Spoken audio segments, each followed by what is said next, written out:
আমার যুবক ভাইরা রে, এই সন্তান ওনার মা আস্তে আস্তে বড় করেছে, লেখাপড়া করিয়েছে। লেখাপড়া করা অবস্থায় ওনার সন্তানের বড় ধরন একটা রোগ হয়েছে, একটা কিডনি লাগে। এই কিডনি এখন কে দেবে? এই মা দু চোখের পানি ছেড়ে দিয়েছে, আল্লাহ আমার সন্তানকে তুমি বাঁচাও, আমার সন্তানকে তুমি রক্ষা করো। ও মালিক, আমার ছেলের কিডনি একটা নয়, দুইটা নয়, যেই কয়টা কিডনি দরকারের প্রয়োজন হয়, প্রয়োজন আমি এই দুনিয়াতে থাকবো না। ও মালিক, এরপরও আমার কিডনি দিয়ে হলো আমার সন্তানকে তুমি বাঁচাও। সকলে বলে সুবহানাল্লাহ। আমার বাবা জিরা গো, এই হৃদয় বানমা ওনার কিডনি একটা দিল, সন্তানের অপারেশন হইল, একটা কিডনি সন্তানের জন্য দিল, সন্তান ভালো হয়ে গেল, সন্তান চাকরি নিল, সন্তান বিবাহ করার পর এই মার আর কোনো খবর লয় না, আর কোনো খোঁজ নেই না। এবার মা আল্লাহর কাছে দু হাত তুলে আল্লাহর দরবারে ফরিয়াদ করে, আল্লাহ দুনিয়াতে আমার কপালটাই তুই পুরা, যেই সন্তানের জন্য সব কিছু বিসর্জন করে দিলাম মালিক, এই সন্তান আজ আমাকে চিনতেছে না। আমার যুবক ভাইয়েরা, ও যুবক বোনেরা আমার, আমরা যখন দুনিয়াতে আসছি, যখন মার পেটের ভিতর আমরা ছিলাম, পৌষ মাসে শীতরাত্রিতে আমার মা কোনোদিন আলাদা করে আমাদেরকে শোয়ান নাই, কোনোদিন আলাদা করে শোয়ান নাই, বুক থেকে কোনোদিন আলাদা করেন নাই। ও আমার যুবক ভাইরা, আমরা যখন মার ডান কাঁধে পড়সা পায়খানা করে দিয়েছি, আমাদের মা বাম কাঁধে নিয়েছে, বাম বুকে আমাদেরকে নিয়ে ঘুমাইছে। বাম কাঁধে যখন আমরা পড়সা পায়খানা করে দিয়েছি, আমার মা আমাকে আলাদা করেন নাই, আমার মা আমাদেরকে বিছানা থেকে ছেড়ে দেন নাই, আমার মা বুকের উপরে শোয়াইয়া কিন্তু ঘুম পাড়ায় আছে। এর নাম মা। কি বলেন? এর নাম মা। কোনদিন আলাদা করে মা ঘুম পাড়ান নাই। একটু দাঁড়াও মাইরে দেখি, একটু দাঁড়াও মাইরে দেখি গো গ্রামবাসী, একটু দাঁড়াও মাইরে দেখি। সাদা কাপড় পরাইয়া খাটে মাইরে শোয়াইয়া, সাদা কাপড় পরাইয়া খাটে মাইরে শোয়াইয়া, মাইরে তোমরা কই যাইতে চলইয়া গো গ্রামবাসী, একটু দাঁড়াও মাইরে দেখি, একটু দাঁড়াও মাইরে দেখি গো গ্রামবাসী, একটু দাঁড়াও মাইরে দেখি। ছেলে যখন কোথাও যায়, মায়ের মন কাঁদিতে রয়, কর খোকা বলে মাই যদি মোর যাই গো মোরে, না খাইলে বলবে না কেউ খাইছস নি রে খোকা মনি, একটু দাঁড়াও মাইরে দেখি, একটু দাঁড়াও মাইরে দেখি গো গ্রামবাসী, একটু দাঁড়াও মাইরে দেখি।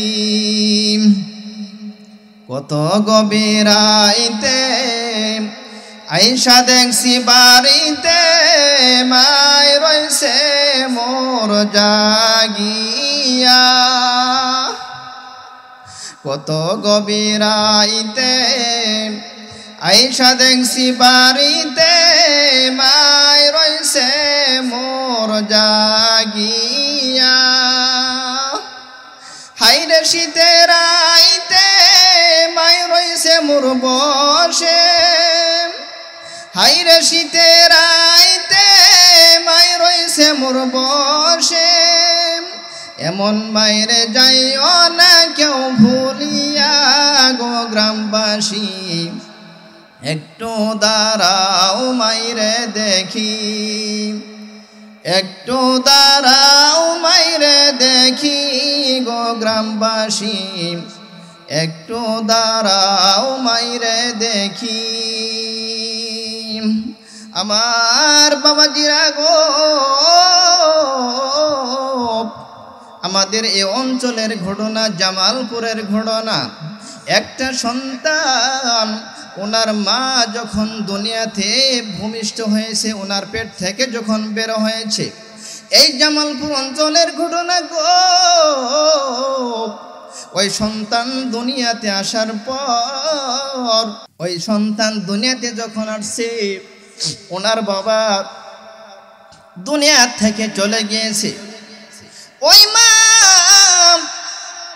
কোনদিন আর সন্তানেদের লক্ষ্য করে বিবাহ বসে নাই, কোনদিন বিবাহ বসে নাই। চিন্তা করেছে আমি যদি বিবাহ বসি আমার সন্তানের কি হবে, অন্য স্বামী কিন্তু আমার সন্তানকে কিন্তু নিবে না, আমার মতো আদর করবে না, সোহাগ দিবে না।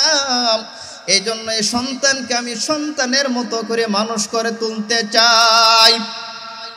শুধু তাই নয়, এই সন্তান মার আর কোনো খোঁজ নেই না। এই মা বৃদ্ধ হয়েছে, এই সন্তান ঢাকা শহরের বড় বড় গার্মেন্টসের মালিক হয়েছে, মাসে লক্ষ লক্ষ টাকা ইনকাম করতেছে গো। কিন্তু এই জনম দুঃখী মার কোনো খোঁজ নেই না। একজন সাংবাদিক দেখতেছেন একজন বৃদ্ধ মা ঢাকা শহরের ভিতরে ডাস্টবিনের ভিতর থেকে খানা উঠাই দিয়েছে। ওই খানা খুঁজতেছে ডাস্টবিনের ভিতর থেকে, ডাস্টবিনের ভিতর থেকে পচা খানাগুলো উঠাইয়ে খায়। আর মাসি তার মার মুখের ভিতরে মাসি যাই যাই ভাব। এমন সময় ওই সাংবাদিক তার মাকে জিজ্ঞাসা করেছে, সালাম দিয়েছে, ও মা তোমার বাড়ি কোথায়, তোমার এই অবস্থা কেন? ওই সাংবাদিক তার মাকে জিজ্ঞাসা করেছে। ওই মা এবার বলতেছে, বাবা গো আমি বড় কপাল পোড়াওয়ালা মা। বলে কি হয়েছে? আমার সন্তান যখন দুনিয়াতে আসছে কয়েকদিন পর আমার স্বামীটা দুনিয়া থেকে বিদায় হয়েছে। ও বাবা গো, আমার এই সন্তানের জন্য কোনোদিন আমি বিবাহ বসি নাই, আমার সন্তানের জন্য জীবনটা আমি ছেড়ে দিয়েছি। এই সন্তানের জন্য একটা কিডনি আমি দান করেছি। এই সন্তান বিবাহ করার পর এই সন্তান আমি মাকে চিনে না, শুধু টাকা চিনে আর তার বিবিকে চিনে। এবার ওই সাংবাদিক কোনো না কোনোভাবে ওই সন্তানের মোবাইল ফোনটাকে এরকমভাবে মোবাইল ফোনটাকে সংগ্রহ করেছে। মোবাইল ফোন সংগ্রহ করার পর কল দিয়েছে গো মা। ওই সাংবাদিক কল দিয়েছি, ভাই আসসালামু আলাইকুম, কেমন আছেন ভাই? সমস্ত ডাটা সে নিয়েছে। এবার বলতেছে, ভাই আপনি কি করেন? পরিচয় দিয়েছে, আমি ঢাকাতে অমুক জায়গায় চাকরি করে, আমি গার্মেন্টস ফ্যাক্টরির মালিক, কয়েকটা মালিক আমি হয়েছি। এবার ওই সাংবাদিক ভাই ওই ছেলেকে নিষ্ঠুর ছেলেকে জিজ্ঞাসা করতেছে, ভাই তোমার মার কি খবর? এই নিষ্ঠুর ছেলে বলতেছে, আমার মার খবর আমি জানি না। সকলে বলে নাউজুবিল্লাহ। এবার সাংবাদিক ভাই বলতেছে, ভাই রে আমি তো তোমার মাকে দেখলাম ওই ডাস্টবিন থেকে খানা খাইতেছে, তোমার মাকে তুমি তাড়াতাড়ি করিয়া লইয়া যাও। ওই নিষ্ঠুর ছেলে বলতেছে, ভাইজান কোথায় থেকে আপনি ফোন দিয়েছেন? আপনার পরিচয় তো আমি জানি না, কিন্তু মাকে ওই ডাস্টবিন থেকে ওঠানোর সময় এখন আমার নাই। বলেন না নাউজুবিল্লাহ। বলতেছে, ভাইজান আমি মাসে মাসে টাকা দেব, আপনি প্রয়োজন মনে করলে আমার থেকে টাকা আপনি নেন, এরপর আমার মাকে বৃদ্ধাশ্রমে দেন অথবা হসপিটালে চিকিৎসা করেন, কিন্তু এরপর আমি মার কাছে যেতে পারবো না। বলেন না নাউজুবিল্লাহ। ওই সাংবাদিক পরে বলেছে, আগে তো ভদ্র ভাষায় বলেছে, এরপরে বলছে, নিষ্ঠুর ছেলে তুই ওই দিন চিনবি যেই দিন তুই ওই তোর মার মতো ডাস্টবিনের ভিতরে খানা খাবি, ওই দিন তোর মাকে তুই চিনবি। ঠিক কিনা আমার ভাইয়েরা? এরকম ইতিহাস শত শত রয়েছে। আমার নবীর সাহাবী সময় আমার শেষ, আমার পাশে বসা উস্তাদ, আসলে উস্তাদের সঙ্গে সামনে কথা বলা বেয়াদবি, কিন্তু আমি আগেই বলেছি যেহেতু উস্তাদের দোয়া আছে, ওনার কাছে আমি পড়েছি। উস্তাদের দোয়া না থাকলে তো উস্তাদের সঙ্গে বসে কথা বলতে পারতাম না। কি বলেন ঠিক কিনা? আমি একটি কথা বলে, আমি একটি ঘটনা বলে শেষ করে দেব, সময় আমার শেষ, ইনশাল্লাহ শুনবেন তো। নবীজির একজন সাহাবী, নাম ছিল হযরত আলকামা রাদিয়াল্লাহু তাআলা আনহু। কথাটা বুঝবেন, বোঝার চেষ্টা করবেন। নবীর সাহাবীর সমতুল্য আমরা হতে পারবো ভাই?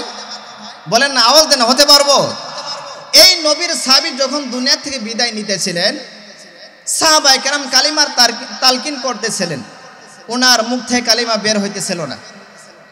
সবাই হায় হতাশ, নবীজিকে ডাকলেন, তাড়াতাড়ি নবীজিকে খবর দিলেন। নবীজি আসলেন, আলকামাকে এত বারবার চেষ্টা করার পরেও কালিমা মুখ থেকে বের হইতেছে না। তো নবীজি বুঝতে বাকি রাখলেন না। নবীজি বুঝলেন যে অবশ্যই আমার মনে হইতেছে এই আলকামা তার মার সঙ্গে বেয়াদবি করার কারণে এই আলকামার এই অবস্থা। তাড়াতাড়ি তার মাকে ডাক দাও। আলকামার মাকে ডাকা হলো। এবার নবীজি বললেন, ও আলকামার মা, আপনার কাছে আমার একটি প্রশ্ন, একটি জিজ্ঞাসা। আপনার ছেলে কোনোদিন কি আপনার সঙ্গে বেয়াদবি করেছিল? তো আলকামার মা বলল, ইয়া রাসূলুল্লাহ, আমার এই ছেলে কোনোদিন আমার সঙ্গে বেয়াদবি করে নাই, কিন্তু ও নবী গো, একদিন তার বিবি, আমার পুত্রর বউ, একদিন একটা মিথ্যা কথা তাকে বলেছে, আমার ছেলেকে বলেছে। আর এই মিথ্যা কথা বলার কারণে ছেলে আমার কাছে না শুনে আমাকে এমন একটি জোরে ধমক দিয়েছে, যেই ধমকের আঘাত আমার কলেজে একটা দাগ পড়েছে। এইটুকু শুধু দুঃখ, আর কোনো দুঃখ নাই। আমার বাবাজিরাম, এবার নবীজি বলতে, আলকামার মা, আপনার ছেলেকে যদি আপনি ক্ষমা না করে দেন, আপনার ছেলের মুখ থেকে কালেমা বের হবে না।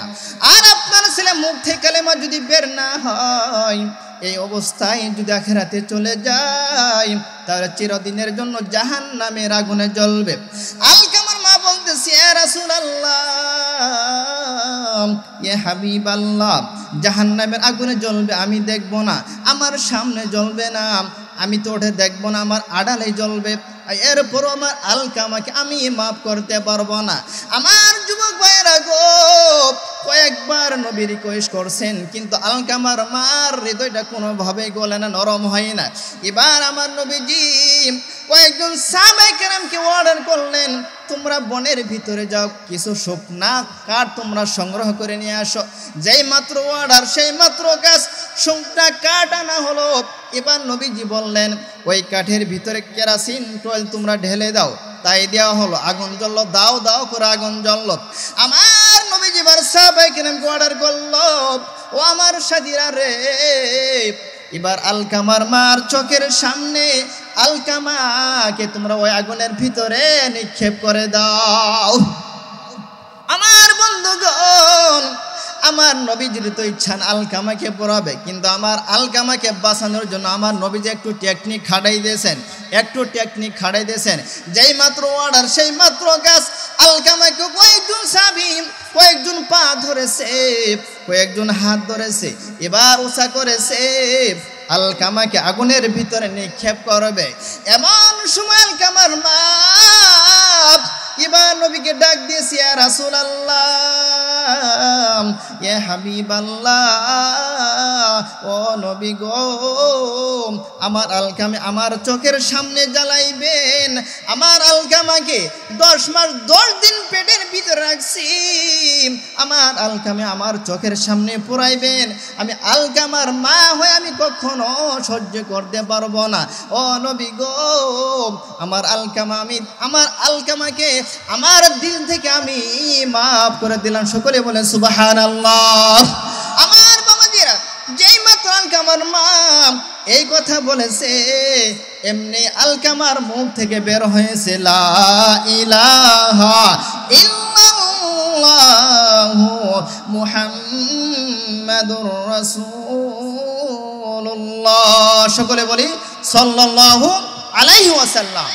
নবীজির সাহাবীর সঙ্গে যদি এই অবস্থা হয় তাহলে আমরা কোথায় থাকব? মাকে আমরা বাবাকে আড়াল করে খানা খাই, তাহলে আমাদের অবস্থা কেমন হবে? এই জন্য আমার রিকোয়েস্ট থাকবে, আমাদের ঘরে যাদের বৃদ্ধ মা বাবা এখনো জীবিত আছে, আল্লাহ পাক আমরা সবাই যাতে করে ওই মা বাবার খেদমত করে জান্নাতে আমরা যেতে পারে, সবাইকে তৌফিক দান করে সকলে বলে আমিন। সম্মানিত হাজিরিন, আমি আয়াত পড়েছিলাম, হাদিস পড়েছিলাম, যেহেতু আমার উস্তাদ এখানে ওই আবারও উস্তাদের সামনে আমি বলতে পারবো না, কোনো সময় যদি সুযোগ হয় ইনশাআল্লাহ আবার আসবো। সকলে আমার জন্য দোয়া করবেন তো? ইনশাআল্লাহ দোয়া করবেন, আর আমিও আপনাদের জন্য দোয়া করব। সকলেই, সকল যুবক ভাইরা যাতে করে মা বাবার খেদমত করে। আমার বোনদেরকে বলবো শ্বশুর শাশুড়ি খেদমত করে যাতে আমরা দুনিয়ার থেকে বিদায় নিতে পারি। আল্লাহ পাক সবাইকে তৌফিক দান, সকলে বলে আমিন। ওয়া আখিরু দাওয়ানা আলহামদুলিল্লাহি রাব্বিল আলামিন ওয়াসসালাতু ওয়াসসালামু আলা রাসূলিস সাইয়্যিদিল মুরসালিন। আসসালামু আলাইকুম ওয়া রাহমাতুল্লাহি ওয়া বারাকাতুহু।